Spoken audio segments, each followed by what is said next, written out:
It's okay. Good thing That would have been a bummer. I know, that would have been a bummer. You know, insurance companies stopped paying for bone density probably in the, 2014, 15. And that was in timeliness with the World Health Organization's determination with the Women's Health Initiative that we all go off hormones. Medicare determines what's paid for in healthcare, and they decided that it didn't make sense to pay for women to have bone density testing at 50 the way we used to at the onset of menopause, and we would wait till 65. And the reason they made that decision is because drugs are so cheap. We have great drugs that treat low bone mass, and they went generic, and they decided we could just give them to everyone and not test you because that saves money overall. It's a horrible plan. Bone density is something that can be evaluated very quickly, safely, and we could be watching it from an earlier point in our lives. So my talk today is definitely going to be heavy on bone density. I might get a little too scientific at times, but it's important that you understand how bone mass works. So we'll touch on that. We're going to talk about testing, frequency of testing, treatment options, and then my interest in BFR, which I've not done. However, I have one of my employees did it recently. She's still in. I don't know if she works out with any of you, Kristen. Her son got married about a month ago, and she needed to have toned arms. So I was like, Ashley's going to hook you up. You're our guinea pig. If this stuff works, I'm going to do it, but I need you to vet it for me. So she's done so, and her arms looked amazing in the wedding pictures. I mean, so toned, and she and I are both, menopausal women. So I am for sure in. Okay. I'm in. You heard it here. I needed to see it for myself. So I don't have a lot of extra time to try things without, proof. So the arms are the gateway, and then there's a whole little bunch of other benefits after that. That has to be her hook first. Yeah. So the reason I'm interested in BFR and lean mass is because they go hand in hand with bone density. When muscle pulls on bone, it stimulates the cells that break down bone. So there's two types of cells, and here's the boring biology lesson. Bone it's a tissue, just like our hair and our skin, and it's constantly remodeling.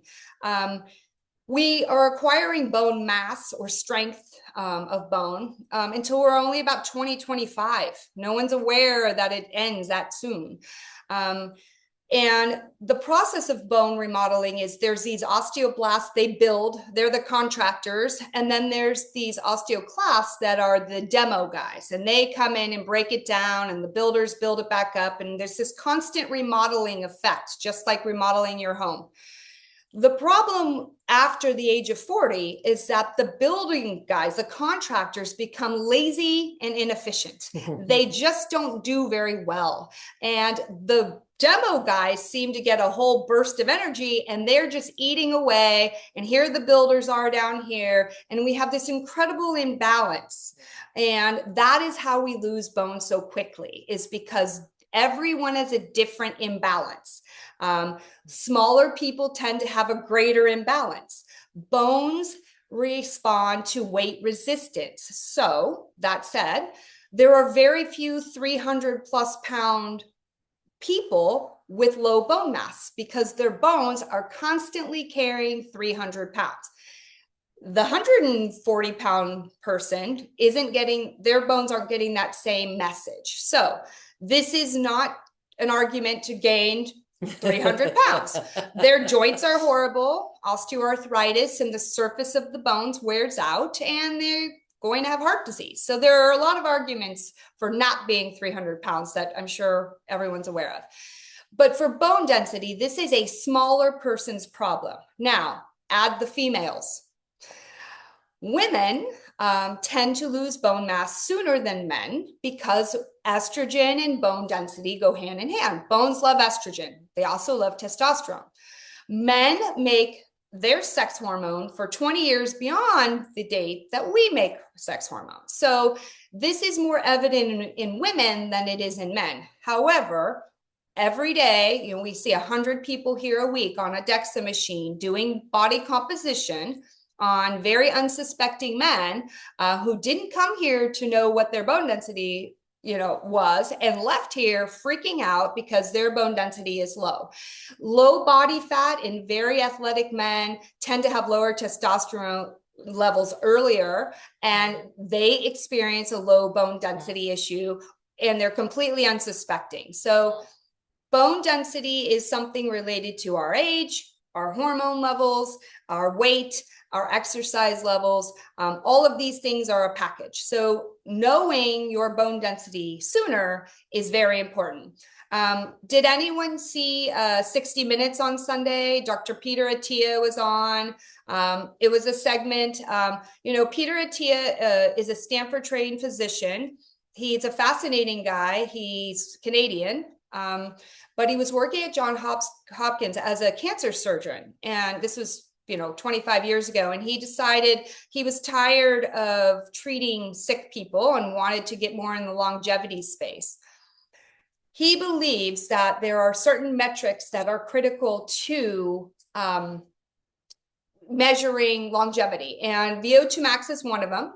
Looking at your cardiopulmonary system, it's something we measure here at DEXAFit, and a DEXA. In fact, in the piece on Sunday, he spoke of it being, criminally negligent for women to not have had a DEXA until 65. It is absolutely not acceptable. This is a 5-minute X-ray. The radiation exposure is roughly 4 microsieverts. You're exposed to more when you go on an airplane, unbeknownst to you. So that's equal to environmental sources. And it's not expensive. I mean, we go to Target and, I can drop $50 in the first 10 steps. And, most facilities charge for a DEXA, not just DEXAFit, but anywhere from $50 to, $150. So understanding your bone density and your lean mass and tracking these things from a very early point in your life is important. So let's start with, or do you have questions, or you want to start with some feedback? I mean, I can rattle off numbers. We can talk about the financial effect of fracture in the US. I mean, there'll be 3 million fractures in the United States this year due to low bone mass. 3 million. 80% of osteoporotic people are women. Does anyone have any questions on the testing side of things before maybe then we go a little bit more into the science of bone density and maybe the treatment options? I just wanted to ask, so if you go into DEXAFit, you can get all these things tested and but it's not covered by insurance, right? No. So that's a great question. When we talk about a bone density test in a hospital setting, if your insurance was going to cover it, that test is done on the hip and the spine. Those are the lowest representative sample in our skeleton that are used in measurement. That's a World Health Organization standard. Anywhere in the world, that's how it's done. A DEXA system does that test. Our systems do that test. Your physician orders it. What we do at DEXAFit is we measure you from your head to your toes. We're assessing your body. We know your weight to the ounce when we test you, and we're compartmentalizing that weight into 3 categories: bone, your bone density, your body fat, and your muscle mass. Those are the 3 things that make up your total mass. And we're going to do that on Ashley here again shortly. When she's super lean, so it's just going to piss me off because I'm not. And I own this company, so, but that test is averaging all the bones together. So we're getting a score that isn't equal to the score done on the test of the spine and the hips, because So it's not a T-score. It is a T-score, but it's an average of all the bones. Now, we have some AI that we use, and we can tell based on the total body if we think you're at risk and should go for that further test. And at which point you would have a total body score and a T-score to say, hey, insurance company, look at me. I am not what I thought I was, and I would like the further, more detailed test. So that's typically how people do it. So it's kind of like equipping people with ammunition to go get the actual DEXA scan on your Absolutely. hips and spine. Cause yeah. Screening. It's a screening. And you know what? If we do a total body and we see that it's amazing, there's 100% chance, that it's amazing at those other sites. I mean, we've done millions of scans. I know what the delta is typically between a total body and your hip and spine, assuming you don't have anything weird. I mean, if you have 2 titanium hips, that's going to throw off my algorithm, obviously. So if I've conversely, if I've had the DEXA, then does it make sense to come into DEXA to do any other testing? If you've had a bone density, Yeah.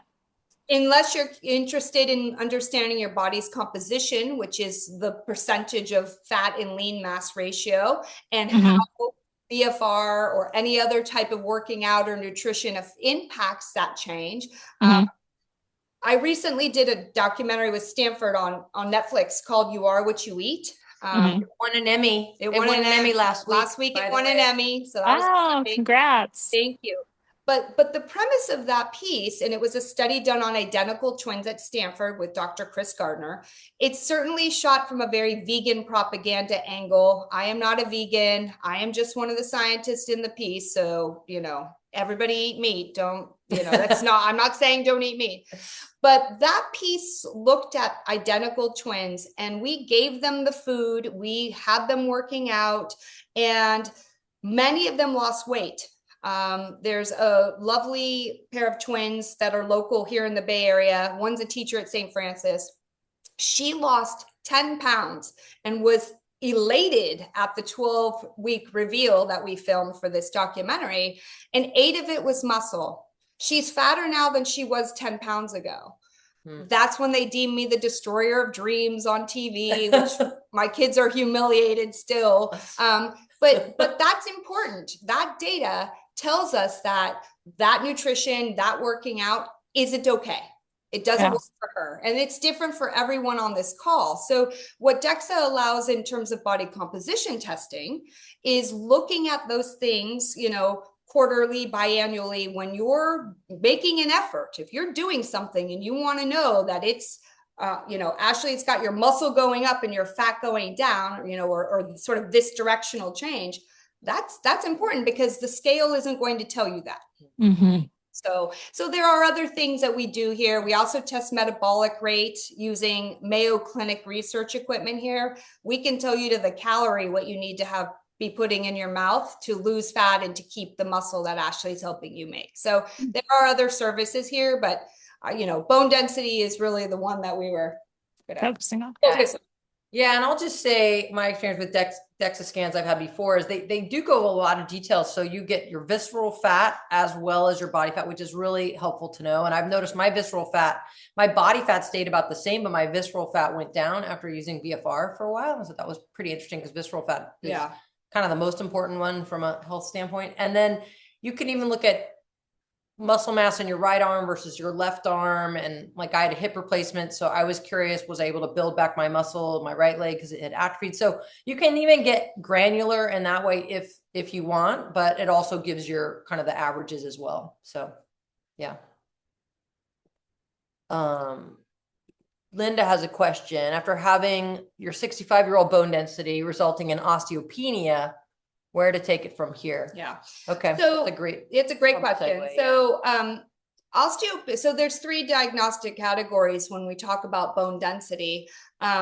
There's normal, then there's osteopenic or osteopenia, and then there's osteoporosis. And that's a World Health Organization's criteria based on standard deviations from young norm. This T-score down to about -1 is normal. And then from -1 to -2.4, we have this osteopenia that Linda was informed of at some point. And then 2.5 and below, -2.5 and below, you have osteoporosis. At a certain age, there is an expectation that your bone density will be lower. If I were 70 years old and my T-score was -1.1, I am technically osteopenic. However, we want to slow the rate in which she's moving down the track towards osteoporosis. And the ways we do that is with weight resistant exercise and the types of exercises you're doing with BFR. And we're going to be doing more work on doing a before and after on subjects that are doing BFR, because there's not a lot of science, but it's growing, and what those impacts are on bone density. I'm very interested in that because obviously bone density is a passion, and I'm a menopausal woman. So these are things I want to be watching, and I happen to have the equipment to do that right next to me in this room. So it's a no-brainer for me to work with Ashley on how BFR impacts and slows the rate in which bone density goes down. It's critical everyone understand that. I'm losing bone density sitting here. So is she.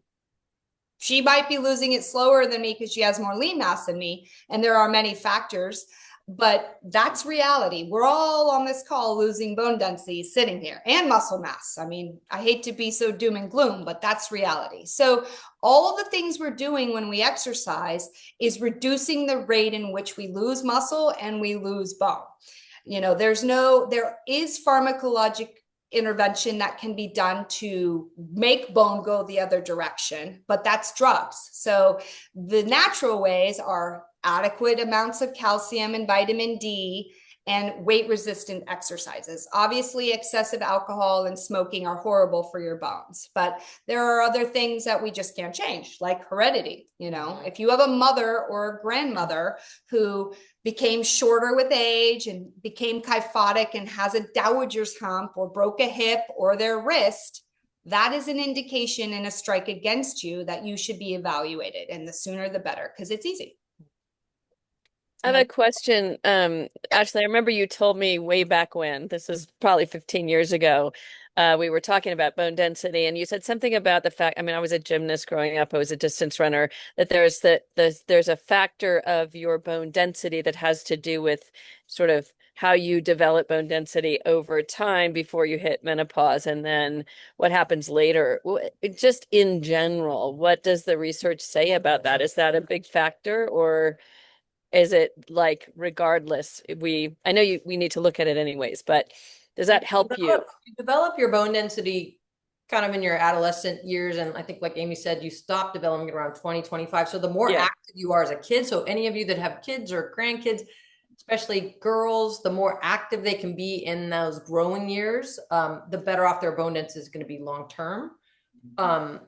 Then it's easier to maintain from 25 until menopause because you're not losing bone as much. Yeah.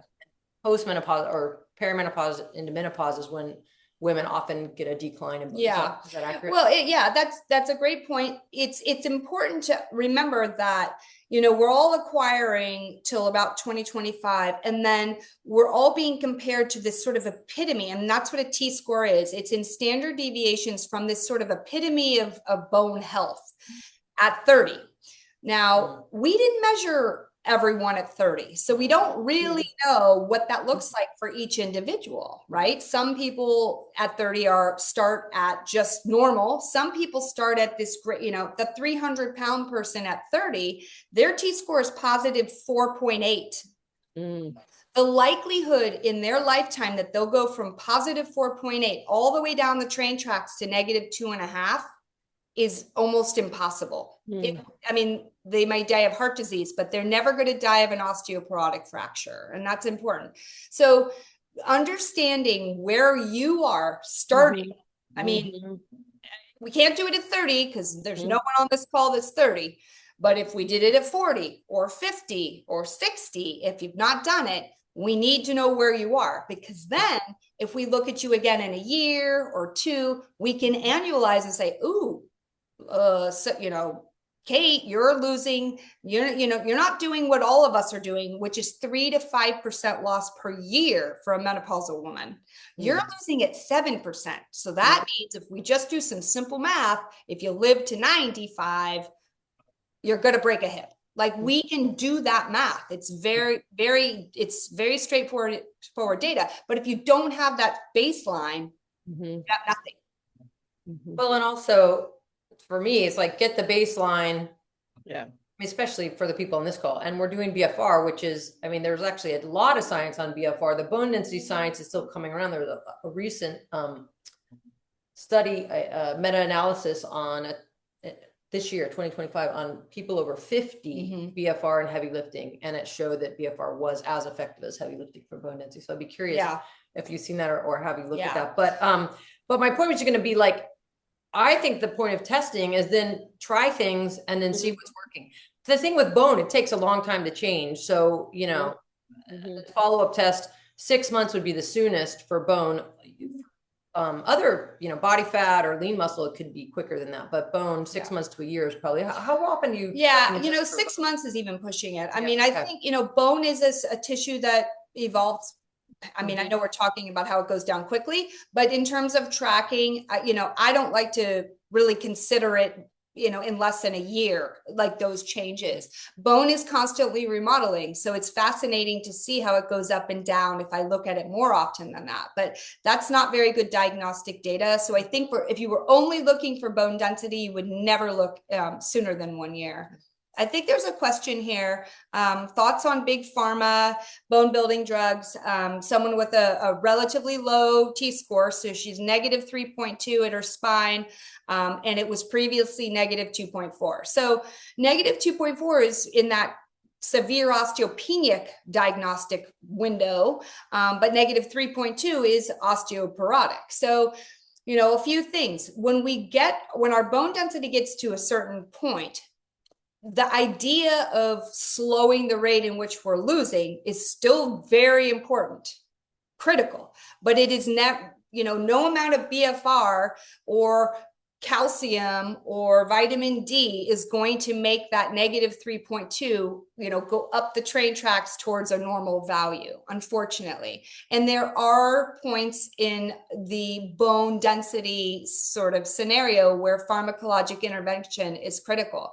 And, you know, our first line, you know, from the Merck trial days, which I was involved with, on Fosamax, you know, or alendronate, if you will, you know, prove otherwise. I mean, instead of losing 3 to 5% per year, you will gain 3 to 5% per year. But if you add the 3.3 to 5 you didn't lose and the 3 to 5 you gained, we're now talking 6 to 10.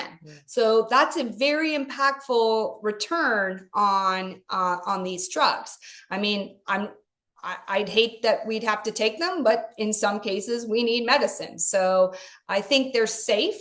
There's a lot of scary, you know, information on the internet about everything. But when it comes to bone density, you know, that is our first line of defense. There are infusions now, injections, you can have them done once a year. But the function of those medications is to slow the rate, almost halt the rate of those eating cells so that your inefficient, lazy builders can do something and catch up. They're always there. They just kind of fall asleep and don't do anything, more so in some people than others, which is unfair. It's just reality. And are you saying that you haven't seen that people can gain bone density naturally?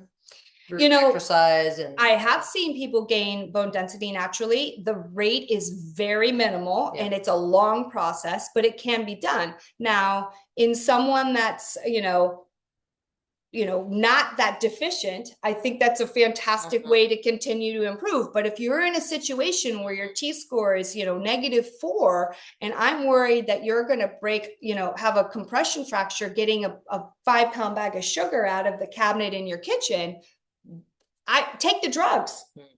You know, at a certain point, you need to, you know, pharmacologic intervention is appropriate. I mean, I would love if everyone could just do it the natural way. I have many patients of mine who insist, and there are lots of things. There's supplements. I mean, some of them are crock and they're a ripoff. Don't do them. Get enough calcium each day in intervals of 500 milligrams, no more. Get your vitamin D. If you have a D deficiency, correct it. But otherwise 2,000 international units a day is appropriate. Get your weight resistant exercises in as often as possible. Those things will slow the rate in which you're using.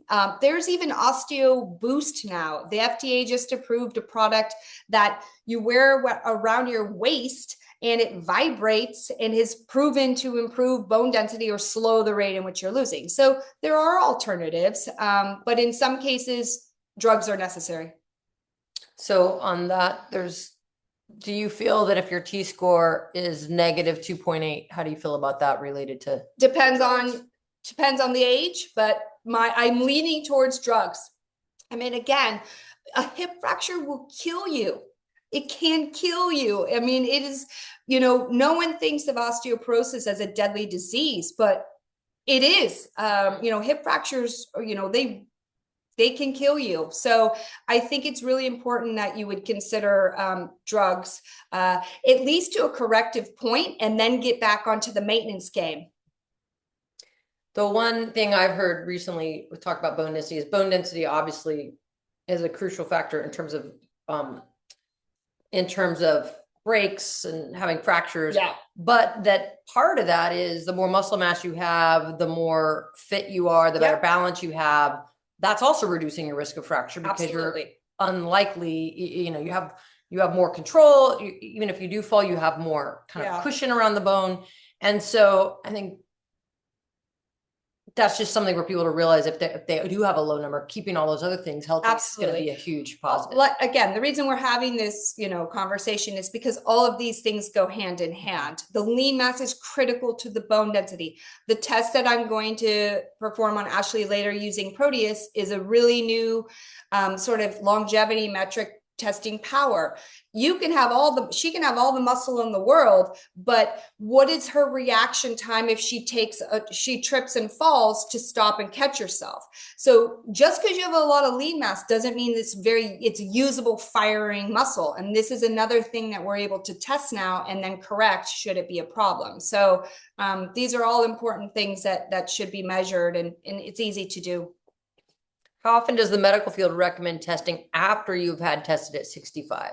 With a T-score and the osteopenic range. I don't think, if you're in the osteopenic range at, that's you. I was like, I don't know that person. I thought they had my phone number. In the osteopenic range, I would say I would look again at a year to 2. I mean, if that's what you're looking at only, I don't think there's any reason to look sooner than that. Let's see, did I address everyone's questions? I think you got one as a text too. I think that's what that was. Yeah. 54 million people this year in the United States will be diagnosed with osteoporosis.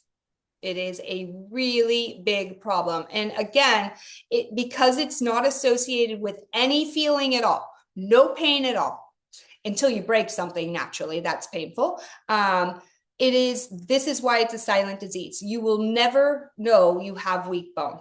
And this is why we surprise a lot of people. And which is more accurate? So the traditional scans that the medical doctors do that look at the spine and the hip compared to your method. Well, my method's the same as that method. It's the same exact machine. I could do your total body. And then actually today, just for fun, I'm going to test her spine and her hips. And we're going to look at what that delta is. I stand by my million scans since I'm, been doing this since forever. I stand by that it will not exceed 1 standard deviation from her total score, that 1 T-score, to either her hip or her spine. They will correlate very well. So the method of looking at your hip and spine is obviously more accurate, but looking at the total body as a screening to determine if you need the further test is completely adequate. Same equipment. I'm going to do the same test to her right after I do the total body, and we'll film that today. I feel a little performance pressure today. I can't let you guys down. I got to have some good power. I got to make sure my bones are good. Has anyone on this call had a fracture? I mean, a trip 13. Okay, no kid fractures. And it can't be, from skydiving or anything, weird, or skiing, like an actual spontaneous fracture. Anyone? We tend to see these in bone density values or T-scores that are sort of around the -2s. So it can happen. A spontaneous wrist fractures are very common because if we slip on ice or fall, we catch ourselves. So wrist fractures are a common osteoporotic fracture. Obviously, compression fractures of the spine are common, and that's why we see that height loss. Everyone on this call has experienced some height loss, and I don't want everyone to be alarmed by that. It is completely normal as we age to have lost about an inch of height over time, well into your 60s, 70s. The intervertebral spaces, or the cushions between those vertebrae, are like the brake pads on your car, and they're wearing. So if you add all 26 of those brake pads up that are wearing down, that equates to some height loss, and that is completely normal. It doesn't indicate you have osteoporosis. However, I scan people who have lost a foot, 12 inches. Okay, that's an indication that there's a serious problem, and that those vertebrae that are typically about an inch tall are now, a quarter of an inch tall. Wow. So we want to test and assess and address before you get to that point. If we were to follow the government, the Medicare guideline for this, and we tested everyone at 65 for the first time, it's too late. It's really late at that point. It doesn't make sense. You're talking about, in most cases, on average, a $75 screening that will tell you where you are. And then you can take it from there. Elaine had a question. You raised your hand, Elaine. Oh, yeah. I was wondering if there was a correlation that you see, Amy, with arthritis and bone density. Like if arthritis, let's say someone's not osteoporosis yet, but they have arthritis. And do you consider that as a red flag related to bone density, or what correlations do you see there? Great question. The answer is no. There's two types of arthritis. Let's make that clear. If we're talking about osteoarthritis in the surface of the bones, and she had a bad hip, probably from so much athletic use and overuse, that's a completely different situation than like rheumatoid arthritis. If we're talking about something systemic that requires long-term use of steroids, now that's a different game. If you have rheumatoid arthritis, the corticosteroid use will deplete your bone density. So if we're talking about a rheumatologic arthritic situation, yes. If it's just arthritis like most of us have at some place, like my low back, my hips, just aging and wearing, the answer is no. No correlation at all. You can have, it stinks, arthritis stinks, but it's not an indicator of low bone mass at all.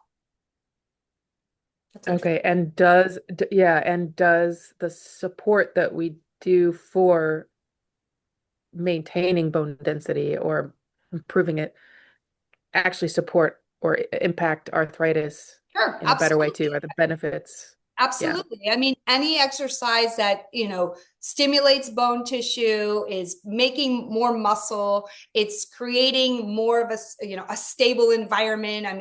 Our core is important to our back, which reduces arthritic change. If those muscles are holding the vertebral bodies in place, again, that's not related in any way to bone density, other than your bone density goes down slower with exercise. It's a double win. I guess that's the best way to put that. And Elaine, that's part of what I love about BFR for arthritis, because when you have arthritis, it's hard to load heavy. And so then you can't do that type of bone building activity a lot of times because you get in that cycle of causing inflammation, and then you're painful. And then so BFR with both the muscle building, because Amy's right, the more muscle you have. So if you have a stronger quad, that's actually going to create more space in your knee. So your knee's not going to be sitting, your femur is not going to be sitting as heavy on your tibia. So strength gives space in joints. And so that's one way. And then also with just I guess we're talking about BFR for bone, but just getting that muscle building without stressing the joints is a great way. So that you're maintaining the bone density through exercise. I think the biggest thing with arthritis is if it prevents people from being able to exercise, then that might lead to a bone density issue. It's a vicious indirectly. cycle. Yeah, it's a vicious cycle. I mean, that's part of the reason why I came to BFR is because I found out after the fact that I had arthritis. It was, and it made sense as to why heavy lifting hurt my body so much. Yeah. Yeah, I mean, anything that keeps you fluid and moving is, it's the chicken and the egg situation. You have to work through, the arthritic pain, and muscle strengthening is only going to make that better. So, and bone density and lean mass better, which again, everyone is losing all the time. Did I miss any questions? Or No, we got all the ones on the chat. Does anyone else have questions? I have a question for Amy. This is and maybe someone asked it. I had to step away. Unfortunately, I was getting a call back from the airlines because we had a canceled flight. So, has anyone asked about amenorrhea for young women? Did you guys talk about that? Yeah, I'm happy to address that. Okay. No. Okay. So I do have osteoporosis and I've been treated for 5 years, and I just went on a infusion last year. I had my first infusion after actually it was going down. I think part of I have many risk factors. I'm small boned, I'm Northern European, light skinned, probably some hereditary. But I was also amenorrhea. I was a long distance runner from my late teens till probably about 23, so at least like 5 years. And I was very underweight, even though I was an obsessive compulsive runner. I was not anorexic. I was not bulimic. Yeah. But what are your thoughts on that? And not so much for this age group, but if you know young women, when I see these young women, because I live by a university campus, I literally want to stop them and say, watch out. It's a really important point, Pam. Secondary amenorrhea as a cause for osteoporosis is very common.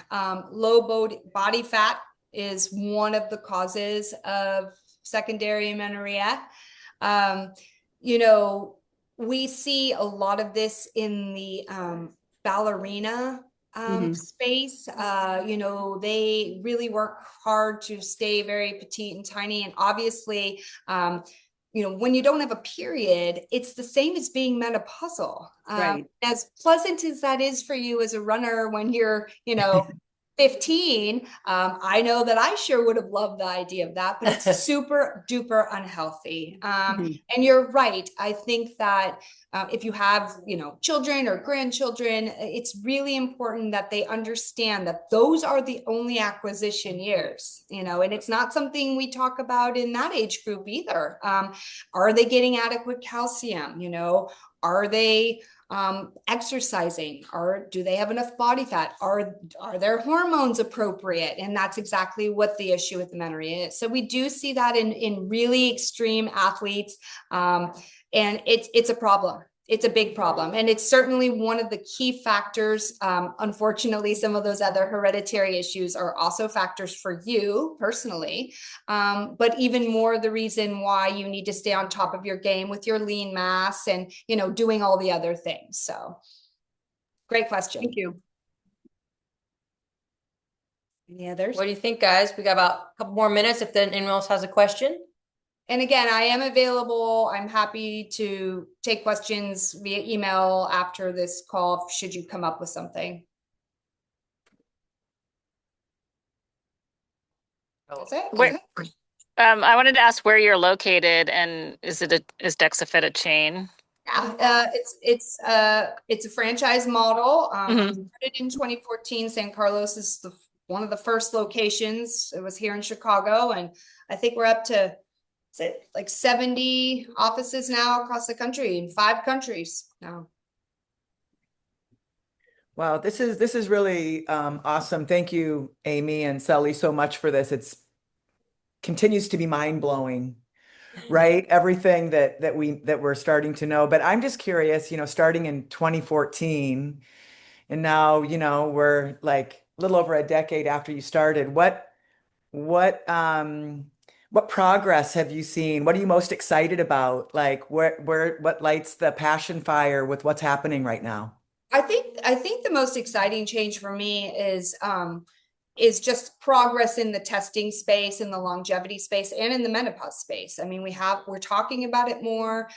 People are more, responsible for their health. They're data driven, and they're seeking this type of information.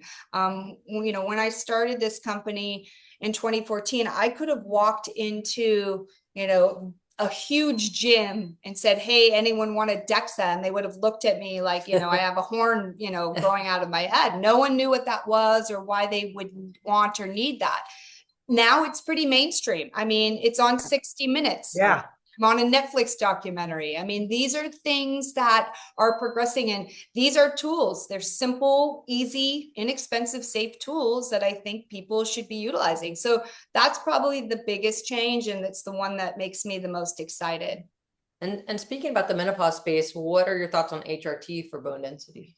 Oh, I mean, HRT for bone density is certainly, it is considered a treatment even, I mean, it will slow the rate in which we lose bone because bones love it. It's an individual's choice. It's one that we all have to consider for ourselves, and if it's appropriate with, other health risks. But it is certainly considered a method for reducing bone loss. Yes. No questions. Cool. Okay. So Good. cool. Thank you for having me, everyone, to your group. All right, guys. Thanks for being here. And that was great questions, great interaction. Always love doing these live. And I'll put out the recording. And I'll see you guys on leg day tomorrow. Don't forget. Leg day. Yikes. I know. But one of these days we'll get Amy on with us for a workout. I'm going to join. I'm doing it. I'm going to do it. Good. Okay. All right, everyone. See you guys. Excellent. Thank you. Bye. Bye. Thank you.